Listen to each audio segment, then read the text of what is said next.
जय हिंद बच्चों। तो आज हम लोग कक्षा 10वीं के गणित का प्रश्नावली 1 का बी की में जितने भी प्रश्न हैं उसमें से कुछ प्रश्नों के उत्तर आज हम लोग इस वीडियो में डिस्कशन करेंगे। पिछले वीडियो में गणित का जो 1 का ए प्रश्नावली है उसमें का जितने भी प्रश्न हैं वो सारे हम लोग सॉल्व कर चुके हैं। अगर आप लोगों ने उस वीडियो को नहीं देखा है तो उस वीडियो को ज़रूर देख लीजिएगा ताकि आपका रियल नंबर यानी कि वास्तविक संख्या का पहला चैप्टर जो है 1 का ए वो आप लोग कंप्लीट कर सके। वीडियो का लिंक आपको डिस्क्रिप्शन में मिल जाएगा। और आज का वीडियो भी अगर आपको पसंद आए तो दोस्तों में शेयर करें, वीडियो को लाइक करें और चैनल को सब्सक्राइब करना बिल्कुल भी ना भूलें। तो चलते हैं हम लोग अपने टॉपिक की तरफ। हमारा टॉपिक है गणित का प्रश्नावली 1 का बी। तो पहले हम लोग क्वेश्चन पढ़ेंगे, उसके बाद उसका आंसर जानेंगे।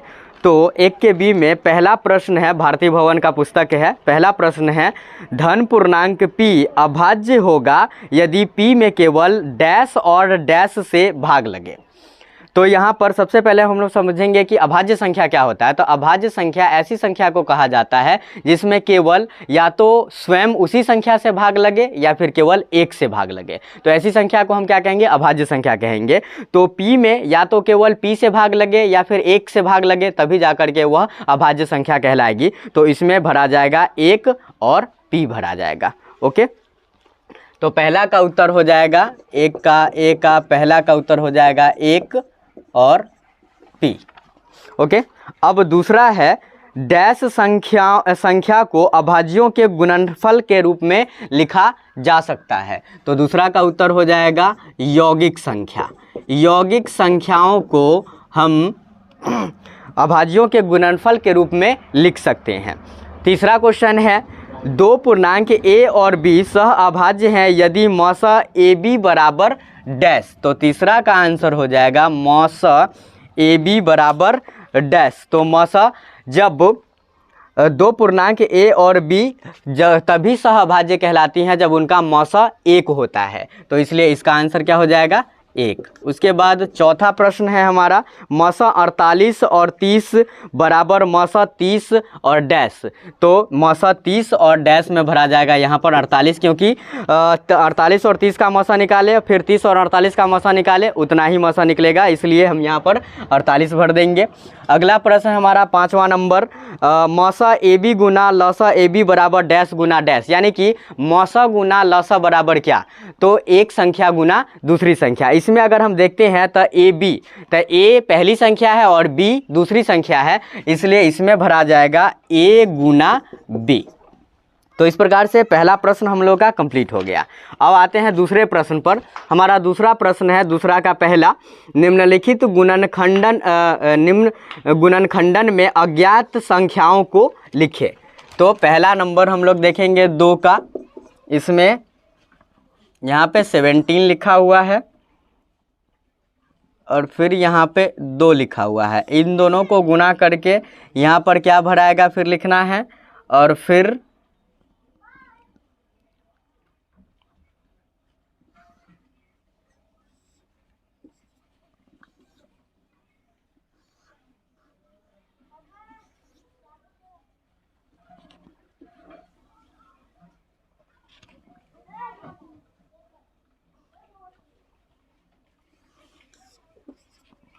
अब इसमें हमको बताना है कि क्या क्या भरना है। यहाँ पर A, यहाँ पर B, यहाँ पर C, A B C का मान बताना है। 17 को 2 से मल्टीप्लाई कर दीजिए तो 34 आ जाएगा। 34 को 2 से मल्टीप्लाई कर दीजिए तो 68 आ जाएगा, और 68 को 2 से मल्टीप्लाई कर दीजिए तो 8 दूना 16, 6 दूना 12 और 1 13, यानी कि A का मान हो जाएगा 136, B का मान हो जाएगा 68 और C का मान हो जाएगा 34। तो दूसरा का फर्स्ट नंबर क्वेश्चन सॉल्व हो गया। अब हम लोग दूसरा नंबर क्वेश्चन को देखते हैं। दूसरा नंबर क्वेश्चन है इस प्रकार से, वृक्ष की तरह बना हुआ है।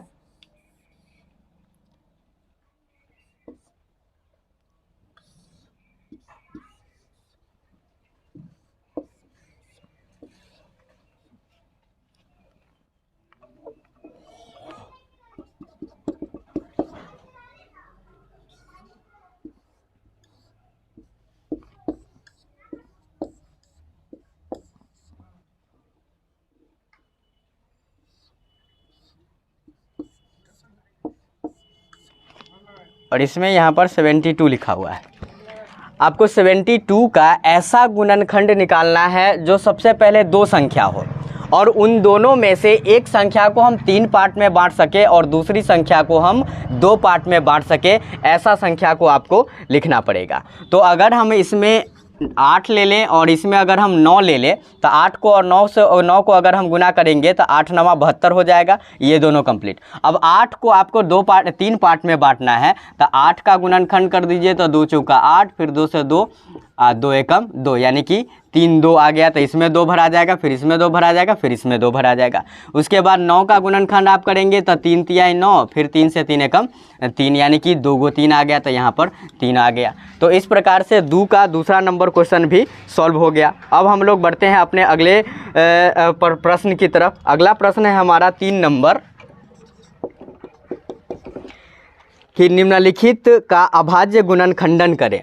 तो अभाज्य गुणनखंडन कैसे किया जाता है, पहले हम लोग देखेंगे। 124 दिया हुआ है, इसका अभाज्य गुणनखंडन करना है तो 124 को तोड़ना पड़ेगा, फैक्टराइजेशन यानी कि गुणनखंड करना पड़ेगा। 2 से लगाइए 2 छक 12, 2 दूना 4, फिर 2 से लगाइए 2 तिहाई 6, 2 एकम 2।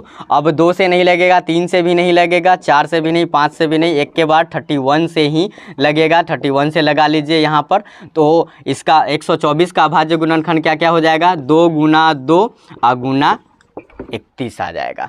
उसके बाद दूसरा क्वेश्चन इसका अगर हम देखते हैं तो दूसरा क्वेश्चन है 156। तो 156 बराबर क्या होगा, 156 का गुणनखंड अगर करते हैं तो 2 से लगाइए 2 सत्ते 14, 2 अठे 16, फिर 2 से लगाइए तो 2 तिहाई 6, 2 नमा 18। अब 2 से नहीं लगेगा, 3 से लगाएंगे तो 13 तिहाई 39, अब 13 से ही लगेगा तो 13 एकम 13, यानी 156 का गुणनखंडन कितना आ जाएगा, 2 गुना 2 गुना 3 गुना 13। चलिए अब थोड़ा सा मिटा लेते हैं इसको। तो हमारा अगला प्रश्न है 140, इसका अभाज्य गुणनखंड करना है।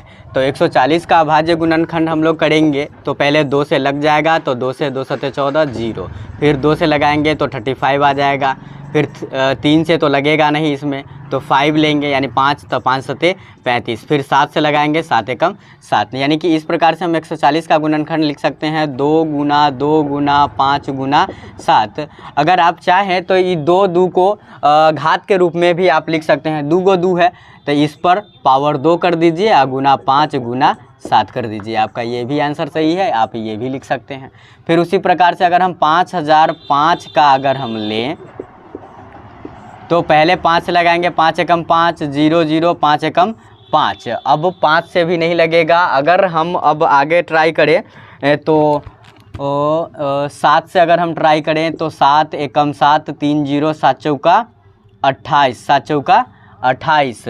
अब 2 बचा, 2 में 1 रख देंगे तो 2 पर 21 यानी 7 3 21। अब 7 से भी नहीं लगेगा, 8 से 9 से 10 से 11 से लग जाएगा, 11 एकम 11, 11 तिहाई 33, और फिर अब 13 से लगेगा, 13 एकम 13। तो इस प्रकार से हम 5005 का अभाज्य गुणनखंड लिख सकते हैं 5 गुना 7 गुना 11 गुना 13।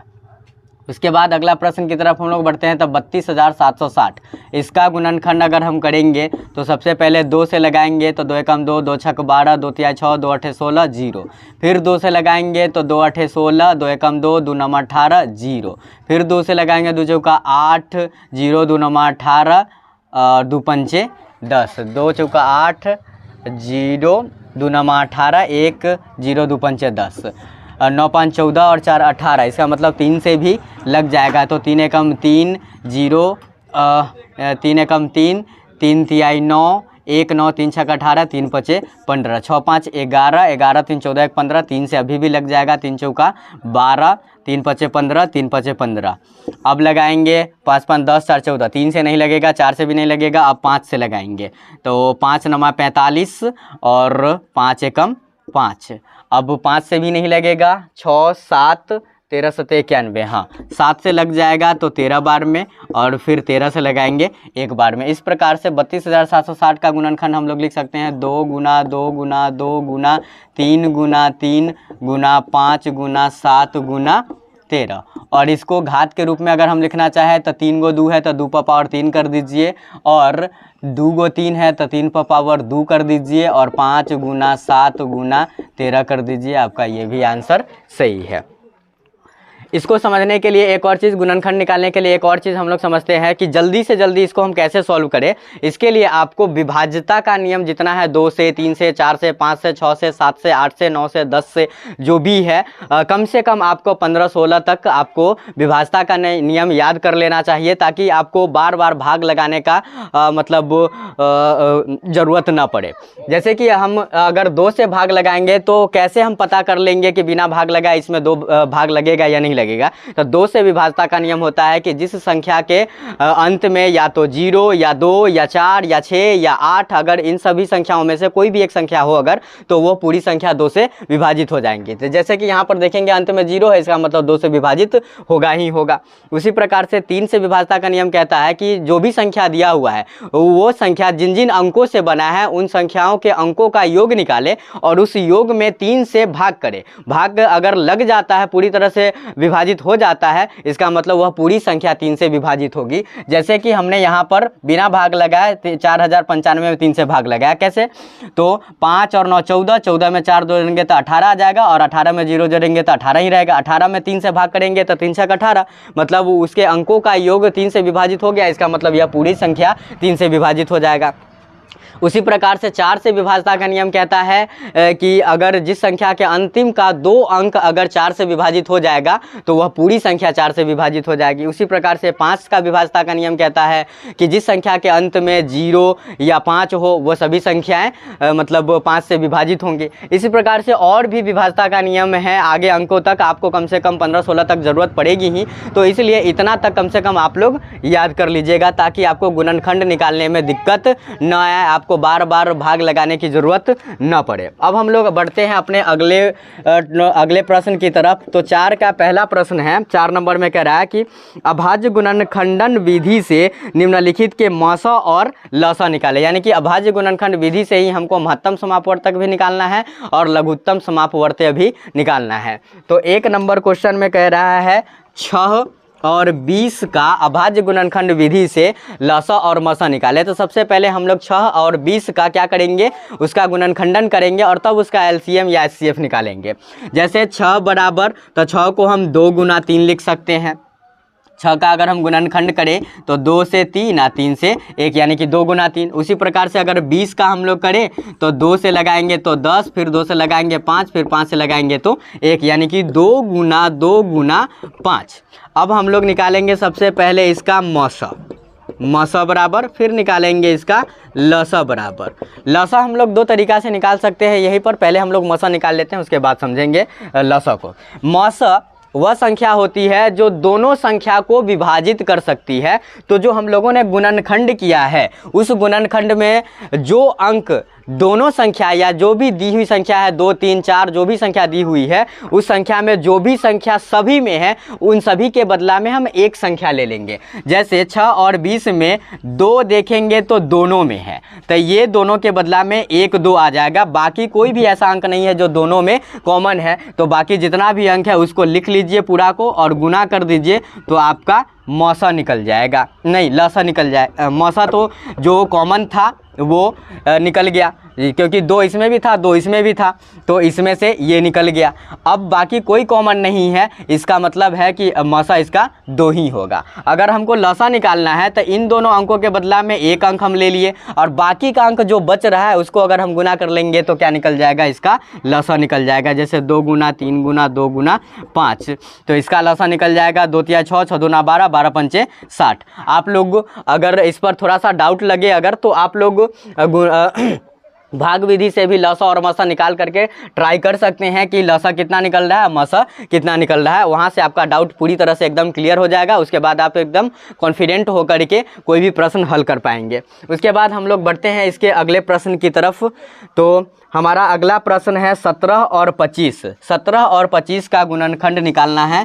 4 का सेकेंड 17 और 25 का गुणनखंड निकालना है। तो 17 बराबर लिखेंगे तो 17 अभाज्य संख्या है अभाज्य संख्या में केवल या तो उसी संख्या से भाग लगेगा या 1 से लगेगा, यानी 17 को हम लिख सकते हैं 1 गुना 17, और 25 को हम लोग लिख सकते हैं 5 गुना 5, यानी कि 1 गुना 5 गुना 5 लिख सकते हैं। अगर हम इसका मौसा निकालें तो इसमें देखते हैं कोई भी संख्या कॉमन नहीं है, और जब कोई भी संख्या कॉमन नहीं होता है तो उसमें 1 कॉमन माना जाता है, इसलिए यहाँ पर इसका मौसा 1 निकल जाएगा। और अगर लसा निकालना है तो बाकी जितनी भी संख्याएँ दी हुई हैं उन सभी को आप गुना कर ले, तो 17 गुना 5 गुना 5 बराबर आ जाएगा 17 × 5 = 85, और 85 को आप 5 से गुना कर ले, 50 25 के 5 हासिल 2, 8 × 5 = 40 और 2 42, यानी कि इसका एलसीएम कितना निकल जाएगा, 425 निकल जाएगा। इसके बाद हम लोग बढ़ते हैं अपने अगले प्रश्न की तरफ, तीसरा नंबर।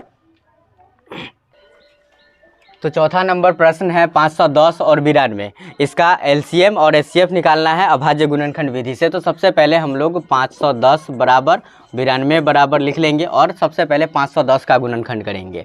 तो 510 का गुणनखंड करेंगे, अंतिम में 0 है, इसका मतलब 2 से विभाजित हो जाएगा, तो 2 दूना 4, 2 पंचे 10, 2 पंचे 10।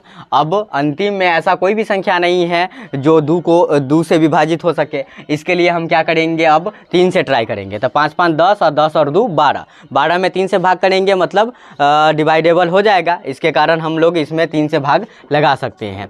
तो 3 से हो जाएगा, 3 8 24, 3 5 15, 8 5 13, यानी कि अब 3 से नहीं लगेगा, तो अब हम लोग 5 से ट्राई करेंगे। तो 5 से 17 5 85, यानी 17 बार में, फिर 17 एकम 17, यानी 510 को हम लोग लिख सकते हैं 2 गुना 3 गुना 5 गुना 17। 92 का अगर हम लोग निकालेंगे तो 92 का निकल जाएगा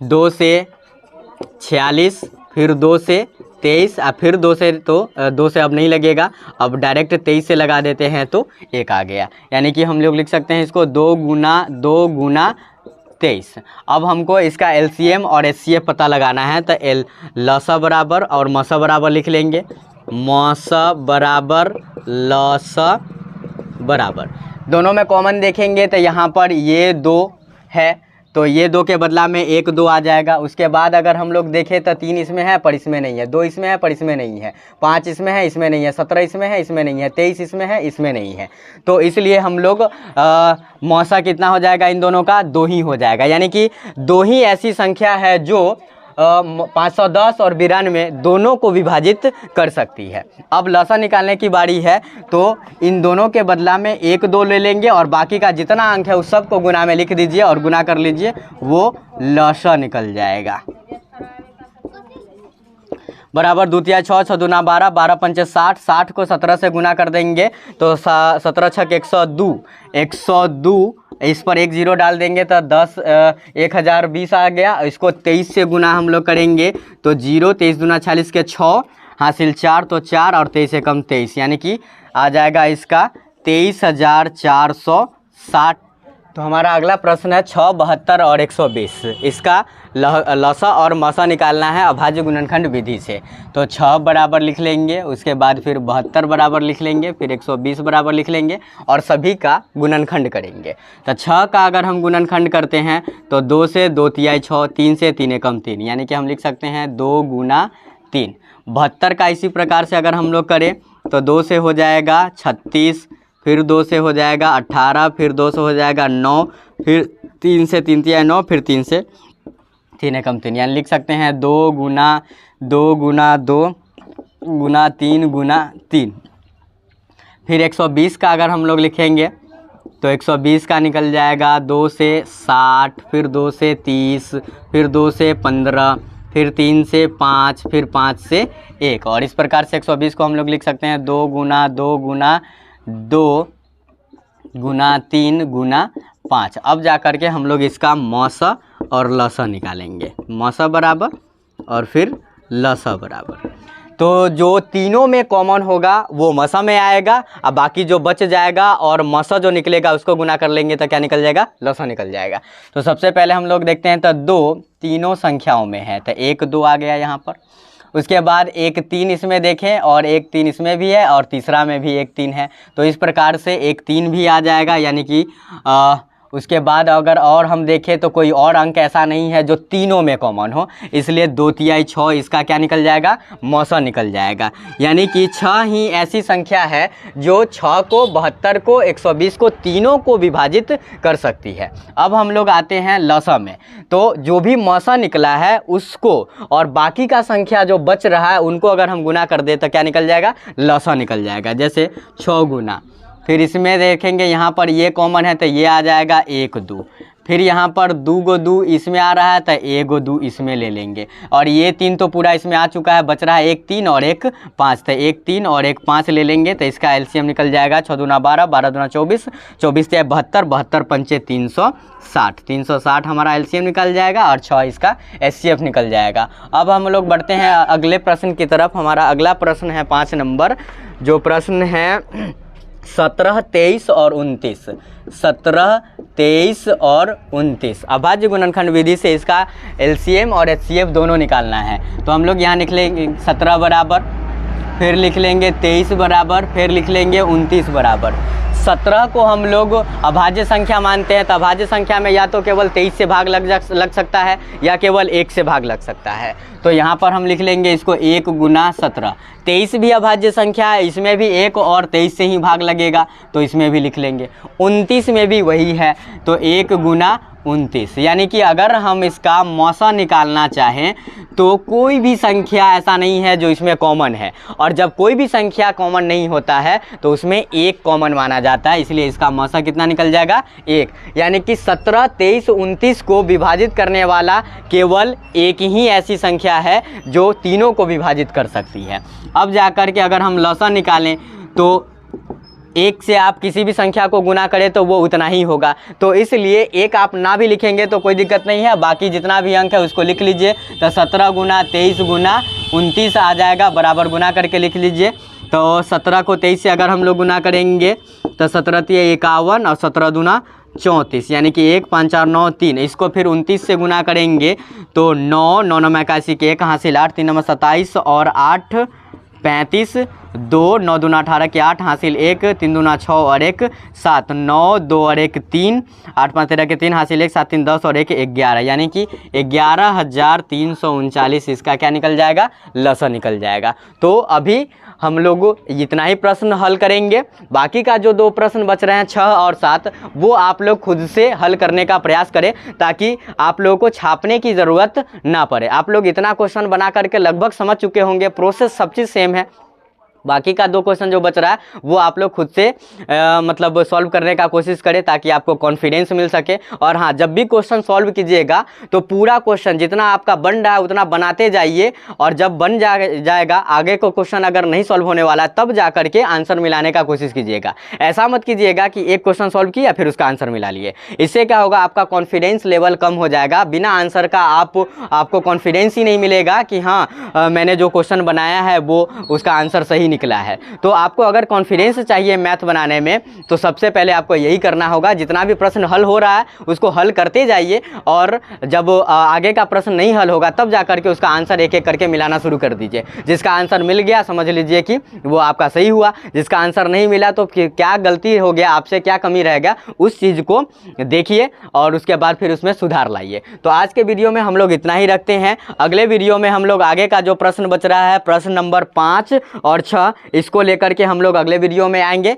तब तक के लिए हम लोग इस वीडियो को यहीं पर रोकते हैं। आपसे इतना रिक्वेस्ट रहेगा कि वीडियो अगर आपको जानकारी के लायक लगता है, आपको लगता है कि इस वीडियो को देख करके मुझे जानकारी मिलती है, आसान भाषा में हम प्रश्न को सॉल्व कर पा रहे हैं, तो वीडियो को अपने दोस्तों में भी शेयर भी करें, वीडियो को लाइक करें और चैनल को सब्सक्राइब करना बिल्कुल भी ना भूलें, क्योंकि आपके एक बटन दबाने से आपका कुछ नहीं जाता पर हमें बहुत कुछ प्रोत्साहन मिल जाता है, जो हम लोगों को मजबूर करता है कि हम लोग और ज़्यादा स्टडी करके और आप लोगों के लिए एकदम आसान से आसान वीडियो बना सके, ताकि आप लोग बोर्ड एग्ज़ाम 2024 के अच्छे से तैयारी कर सके। इस बार का टारगेट हम लोग रखेंगे 450 प्लस, ताकि सभी को नॉलेज भी मिले और अच्छे मार्क्स के साथ सभी लोग पास भी हो सके।